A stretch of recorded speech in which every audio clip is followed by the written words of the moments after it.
Yes sir. నిన్నైతే భారీ వర్షంలో కూడా 9 నంబర్, 10 నంబర్ లొకేషన్స్‌లో తవ్వకాలు జరిపారు. పెద్దగా ఆనవాళ్ళు ఏమీ దొరకలేదు. అంటే అతను విజిల్ బ్లోయర్ చెప్తున్నట్టుగా నిజంగా 100 మందిని చంపి పూడ్చిపెట్టిన ఆనవాళ్ళైతే ఏమీ దొరకలేదు.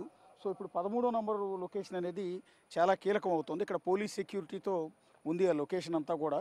సో దాని చుట్టూ కూడా మార్కింగ్ చేసి పెట్టారు. మీరు అది కూడా గమనించవచ్చు. ఎవరిని కూడా వెళ్ళనీయకుండా సో ఒక రిస్ట్రిక్టెడ్ ఏరియా కింద ఇది ఎందుకంటే విజిల్ బ్లోయర్ చెప్పాడు. ఇదిగో ఇదే చోట మేమందరం కూడా పూడ్చిపెట్టాము.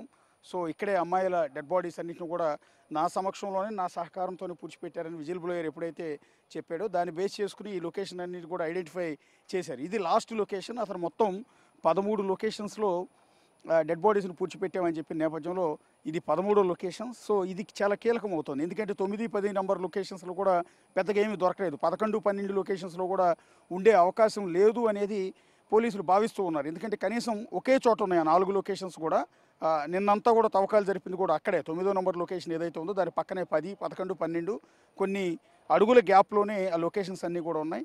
అవన్నీ కూడా అక్కడ ఏమీ ఆనవాళ్ళు అనేది దొరకని నేపథ్యంలో ఈ 13 నంబర్ లొకేషన్ అనేది అత్యంత కీలకం అవుతుంది. ఒకవేళ ఇక్కడ కూడా ఏమీ దొరక్కపోతే ఒకవేళ విజిల్ బ్లోయర్ చెప్పిందంతా కూడా అబద్ధమే అనేది అతను ఏమాత్రం బేస్లెస్ అలిగేషన్స్ చేశాడు అనేది కొంత ప్రూవ్ అయ్యే అవకాశం ఉంటుంది. అతను కూడా ఆరోపణలు ఎదుర్కొనే అవకాశం ఉంటుంది. అందుకని ఈ ఎంటైర్ 13 నంబర్ అనేది అత్యంత కీలకం కాబోతుంది. ఇక్కడ పోలీస్ సెక్యూరిటీని ఏ విధంగా మోహరించారో కూడా మీరు ఒకసారి దృశ్యాల్లో చూడొచ్చు. ఎంటైర్ ఆ 13 నంబర్ లొకేషన్ చుట్టూ ఏ విధంగా మార్కింగ్ చేశారో కూడా మీరు ఎదురుగా దృశ్యాల్లో చూడొచ్చు. ఎందుకు దీనికి ఇంత ఇంపార్టెన్స్ వచ్చింది అంటే మొదటి లొకేషన్స్లో ఎక్కడా కూడా ఆనవాళ్ళు అనేది లోపించలేదు. కేవలం 6వ నంబర్ లొకేషన్లో మాత్రమే ఒక పురుషుడికి సంబంధించిన ఒక పుర్రె ఎముకలు మాత్రమే దొరికాయి తప్ప మిగిలినవి అనేది ఏమీ కూడా దొరకలేదు. సరే ఇప్పుడు ఈ లొకేషన్కి ఎందుకు ఇంత ప్రాధాన్యత వచ్చింది అంటే సో వాటన్నిటిలో ఏది దొరకలేదు కాబట్టి ఇక్కడైనా ఏమైనా ఉండొచ్చా, అతను చెప్పిన దాంట్లో ఏమైనా వాస్తవం ఉండొచ్చా, ఇప్పుడు ఇన్ని లొకేషన్స్లో ఏమీ దొరకంది ఈ ఒక్క లొకేషన్లో అసలు ఏమైనా దొరుకుతుందా లేదా అనేది ఇతను ఈ రకమైన అలిగేషన్ ఎందుకు చేయాల్సి వచ్చింది, ఇంత సంచలనం ఇంతనికి ఎందుకు తెరదీయాల్సి వచ్చింది.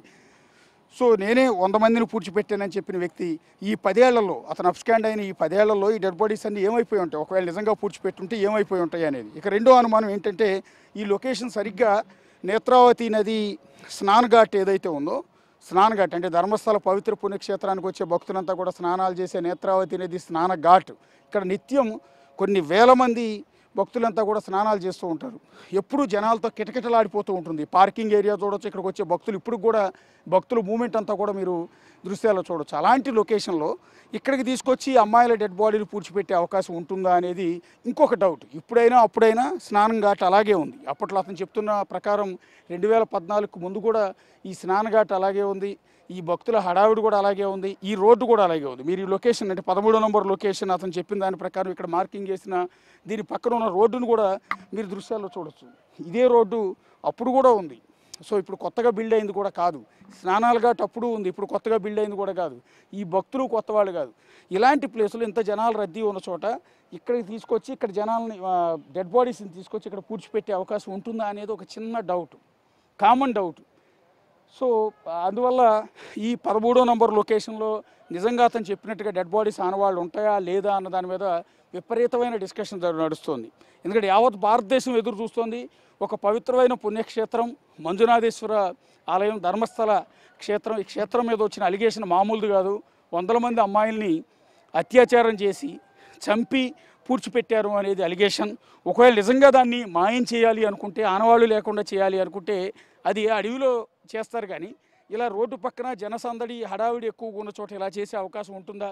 ఎందుకు విజిల్ బ్లోయర్ ఈ రకమైన అలిగేషన్ చేశాడు అనేది చూడాల్సి ఉంటుంది. కాకపోతే ఇది అత్యంత వివాదాస్పదం అయిపోయింది కాబట్టి సో ఇక్కడ కాంగ్రెస్ సర్కార్, ఇక్కడున్న సిద్ధరామయ్య సర్కార్ దీన్ని ఒక సీరియస్గా తీసుకుని 4 ఐపీఎస్లతో ఒక సిట్టు బృందాన్ని ఏర్పాటు చేసింది. అతను ఇచ్చిన లొకేషన్స్ అన్నింటిలో కూడా ఇదిగో ఈ రకంగా మార్కింగ్ చేశారు, ఈ రకంగా పోలీస్ ప్రొటెక్షన్ ఇచ్చారు. సో వీటన్నిటి నేపథ్యంలో భారీ బందోబస్తు మధ్య పటిష్ట భద్రతా ఏర్పాట్ల మధ్య clues team, forensic team and revenue team మొత్తం ఎంటైర్ వింగ్స్ అన్నీ కూడా 30 మందికి పైగా అధికారుల బృందం వచ్చి ఆ విజిల్ బ్లోయర్ని ఇక్కడికి తీసుకొచ్చి అతని సమక్షంలోనే తవ్వకాలు చేస్తున్నారు. కానీ ఇప్పటివరకు ఎక్కడా కూడా దొరకలేదు. 1, 2, 3, 4, 5, 6, 7, 8, 9, 10, 11, 12 లొకేషన్స్లో దాదాపు 10 లొకేషన్స్లో తవ్వకాలు జరిపారు. ఏమి దొరకదు. ఒకే ఒక్క చోట మగ పురుషుడి డెడ్ బాడీ ఆనవాళ్ళు దొరికాయి. అది కూడా అది ఎప్పటిదో ఒకవేళ అక్కడేమైనా అంత్యక్రియలు చేసి ఉంటారు, అక్కడేమైనా ఖననం చేసి ఉంటారని అనుమానాలు కూడా ఉన్నాయి. సో ఇక 11, 12 లొకేషన్స్ మిగిలే, అది కూడా 9, 10 లొకేషన్స్ పక్కనే ఉన్నాయి కాబట్టి 9, 10లో ఏం దొరకలేదు అంటే ఆ పక్కన కూడా ఉండే అవకాశం లేదని భావిస్తున్నారు. ఇక మిగిలింది పెండింగ్ ఉన్నది ఈ 13వ నంబర్ లొకేషన్ మాత్రం. ఇక్కడ మార్కింగ్ చేసి ఏ విధంగా పెట్టారో కూడా మీరు ఒకసారి దృశ్యాల్లో చూడొచ్చు. దీనికి సంబంధించిన తవ్వకాలు ఇవాళ ఆదివారం కాబట్టి పెద్దగా సాగే అవకాశం లేదు. అందరూ కూడా హాలిడే కాబట్టి రెస్ట్ తీసుకునే అవకాశం ఉంటుంది, లేదా ఆఫీసులో విచారణ చేసే అవకాశం ఉంటుంది. వాళ్ళకైతే ఇక్కడికి వచ్చే సందర్భం కూడా ఏమాత్రం కూడా కనిపించట్లేదు. కానీ అత్యంత ప్రాధాన్యత అయితే నేను చెప్పినట్టుగా ఈ 13 నంబర్ లొకేషన్లో ఉంది. ఈ 13 నంబర్ లొకేషన్లో కనుక తవ్విన తర్వాత కూడా ఇక్కడ కూడా ఏమీ దొరకకపోతే మాత్రం ఎంటైర్ వ్యవహారం అంతా కూడా బూమరాంగ్ అవుతుంది.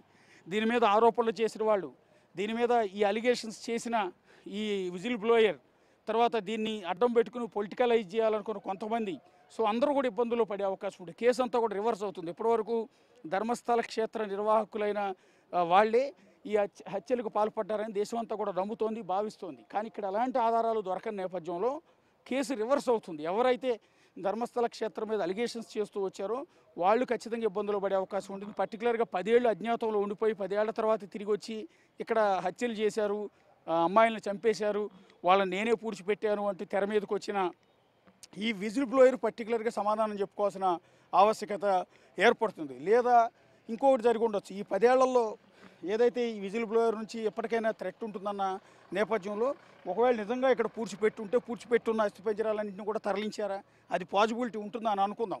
అసలు ఇక్కడ పూడ్చిపెట్టడం అనేది పాజిబిలిటీ లేదు. ఇక్కడ మనం ఇంత జనసందోహం ఉండి, ఇంత రోడ్డు ఉండి, పక్కన స్నానఘాటు ఉన్న చోట డెడ్ బాడీస్ని తీసుకొచ్చి ఇక్కడ పూడ్చిపెట్టే ఆవశ్యకత ఏమాత్రం కూడా కనిపించట్లేదు. అంటే మనం దర్యాప్తు చేస్తున్న అధికారులం కాదు, మనం ఏం క్లూస్ టీం కాదు, ఫోరెన్సిక్ టీం కాదు, కానీ just general knowledge, just thinking, human thinking, మనం ఒకసారి దాని ప్రకారం చూసుకున్నా కూడా ఇంత జన సామర్థ్యం ఉన్న చోట పూడ్చిపెట్టే అవకాశం లేదు అనుకుంటే ఇక ఎన్ని లొకేషన్స్లో కూడా అలాంటి పూడ్చిపెట్టిన శవాలను మళ్ళీ తీసి దాచేయటం అనేది ఇంపాసిబుల్. కాబట్టి విజిల్ బ్లోయర్ చెప్పిన దాంట్లో ఎంతవరకు నిజం ఉంది అనేది మనం అర్థం చేసుకోవాలి.